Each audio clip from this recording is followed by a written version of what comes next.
Welcome back.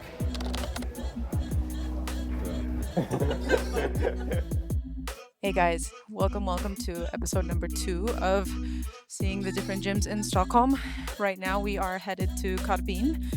It's a new gym for me. I haven't explored it yet, so I'm excited to take you guys along with me. I think the idea today is just quick warm up and just try as much as we can.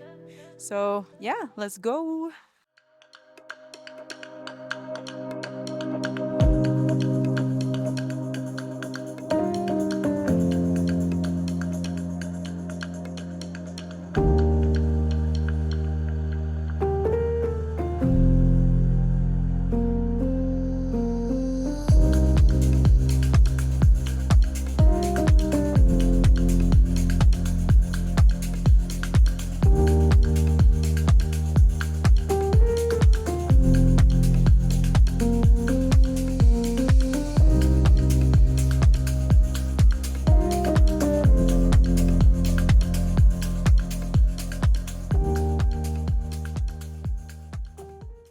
Karbin opened its doors over 25 years ago, making it the second oldest gym in Stockholm after Sikla.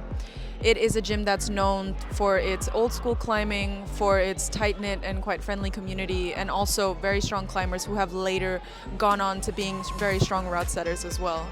This gym is full of history from when they had a beach volleyball court on the first floor while they were still building the climbing walls, to the boulder opens that they would hold and allow the community to set them. To this day, you can see that the community is still very strong and tight-knit. The gym itself has 3 floors, 2 of which have bouldering walls. On the first floor, you have all the rope climbing walls and also the 360-degree bouldering walls with climbs of all grades. As a relatively new climber myself, I found that the very steep overhang and the vault were super interesting because it gave a completely different dimension to bouldering indoors. The second floor is the training floor. It has different equipment to warm up and also to strength train. Not only that, but it has an insanely cool and difficult looking tunnel, which I haven't hopped onto since coming to the gym for a visit, or at least not yet. Last but not least, we have the third floor. And we go back to more bouldering on this floor and climbs for all different grades.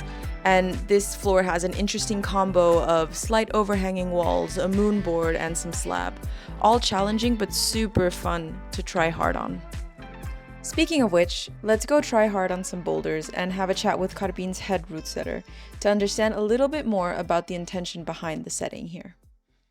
So my name is Iwar. I've been climbing for like 11 years, I think. Okay. I think I started 2014. Oh, crazy. Okay. I set 5 days a week. Routes, boulders, we do everything. Parents got the green card and wanted to climb with me and my brother. Quickly, my brother realized he didn't like it, so here I am, the last survivor. Parents don't climb anymore. What's like the overall like vibe or atmosphere that you want to create with the team? I feel like most of us are the 3 route setters that we are right now. We all like climbing outdoors a lot. So I'd say mostly we have the old school, replicate the outdoors style of climbing. We do some new school comp style, crazier stuff with bigger holes too. Not as much. Most of our customer base are Old school climber kind of old school vibe. climber.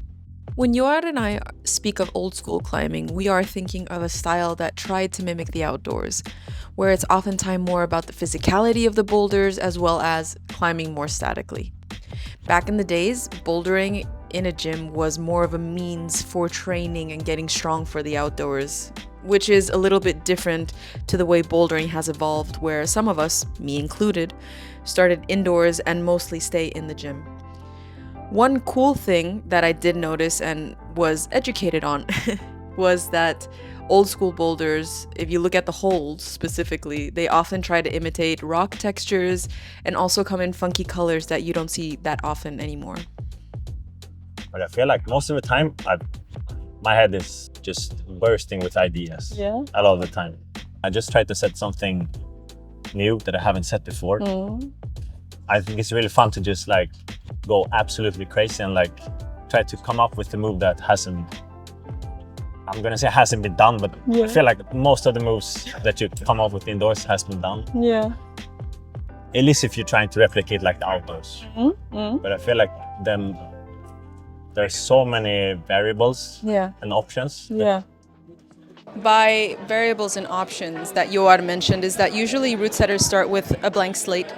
It's their canvas where they can just create different routes, and it's not about just creating routes that have tiny holes and are just pretty straightforward. It's about being able to force climbers into specific moves.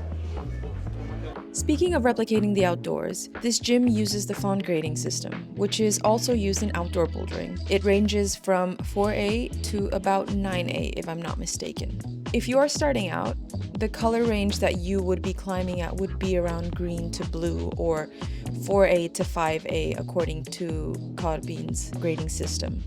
These types of climbs usually have really good holds, and their intention is to ease you into the world of climbing.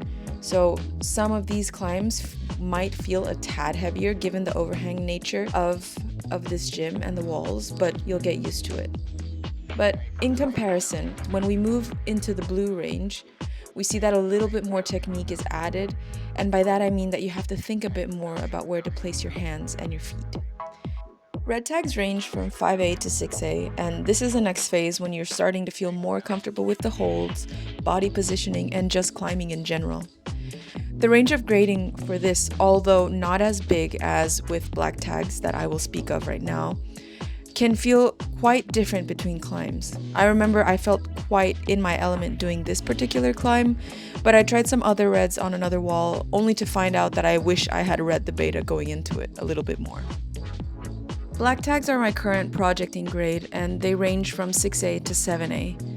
When I reached this grade, I quickly realized that I really need to read the boulders before jumping on them, which I'm still not that great at, and be more efficient with my moves and also keep a lot more body tension. Like this boulder, I need to hop on the climbs a couple of times before being able to send. And as you also might have noticed, the range for this grade is quite high, which makes every climb a new adventure and super fun to project. Speaking of which, projecting climbs and being able to send them keeps me continuously motivated. And I was also very curious to understand what Joar finds most satisfying about his job. I think it's putting up holds, not knowing if it's gonna work or not. Trying it and really realizing it like, oh, this is like crazy.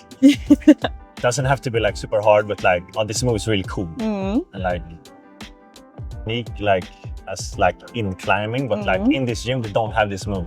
Yeah. To me, I found that really motivating. I think. Through route setting, how do you guys foster like a sense of community as well? I feel like maybe it is us route setters that are the what we see, the link between the new and the older generation. So I feel like, I mean, most of the younger people that climb here have been to the climbing school in some way, and it's always been through the instructors or the route setters. Feels like home kind of. Yeah. Feels like a big family. That's good. What feature innovation would you bring in that you don't have right now?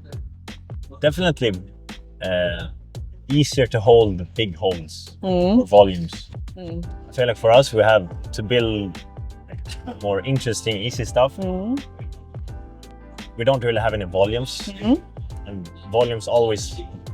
I feel like something happens when the hole is sticks out from the wall a lot more. Yeah.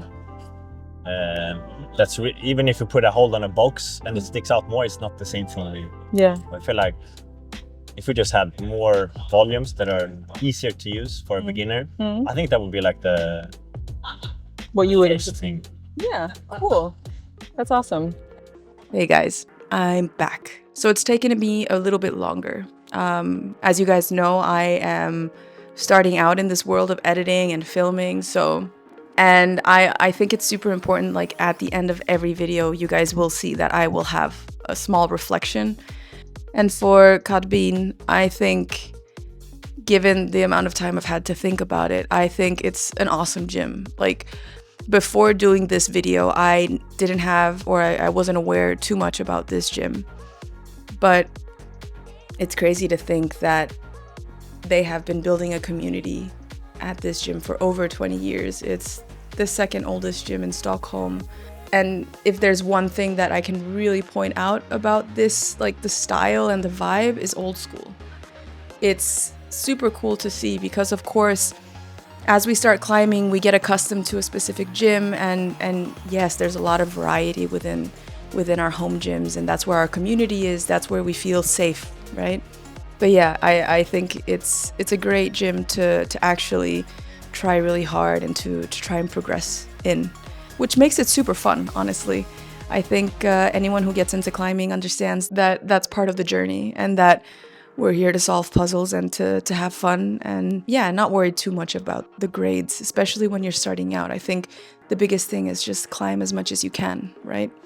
I'm super thankful for Joar for giving me that interview, and for all the staff that was super kind, and to my friends and my partner who every time I say I'm gonna go to a different gym and film, they are the first ones to jump up and say, oh yeah, I would love to join, and help me out with the filming as well, to get all the content that you guys have seen today. If you enjoyed this video, I would very much appreciate if you shared, subscribed with your friends. This is something that I would love to keep doing for you guys, and keep it as fresh as possible.